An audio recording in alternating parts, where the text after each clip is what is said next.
người hỡi như anh biết bao đêm rồi, nhưng mưa vẫn rơi từng đêm, dường như mưa cũng nhớ thương đến ai vô cùng. Nhiều lúc ngỡ như đã quên nhau rồi, thế nhưng giấc mơ ngày xưa vẫn còn đâu đó lắng trong tiếng mưa từng đêm.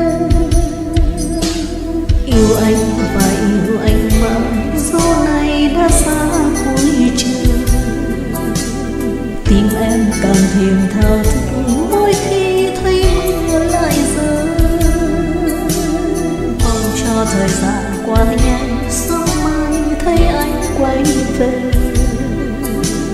Ta xây lại bao thương nhớ, mãi mãi sẽ không lìa xa.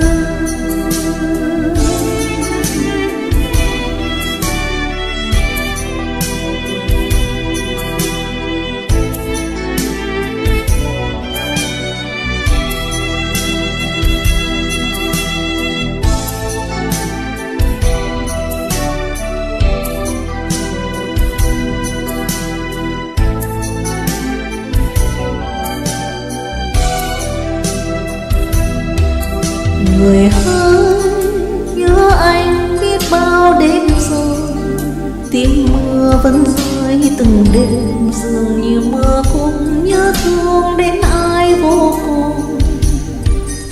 Nhiều lúc ngỡ như đã quên nhau rồi, thế nhưng giấc mơ ngày xưa vẫn còn đâu đó lắng trong tiếng mưa từng đêm.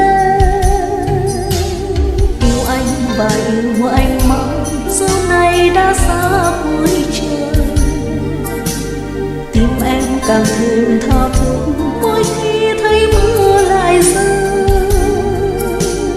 Mong cho thời gian qua nhanh, sớm mai thấy anh quay về. Ta xây lại bao thương nhớ, mãi mãi sẽ không lìa xa. Yêu anh và yêu anh mãi, dẫu này đã xa cuối trời. Tim em càng thêm tha thức mỗi khi thấy mưa lại rơi. Mong cho thời gian qua nhanh, sớm mai thấy anh quay về. Ta xây lại bao thương nhớ, mãi mãi sẽ không lìa xa.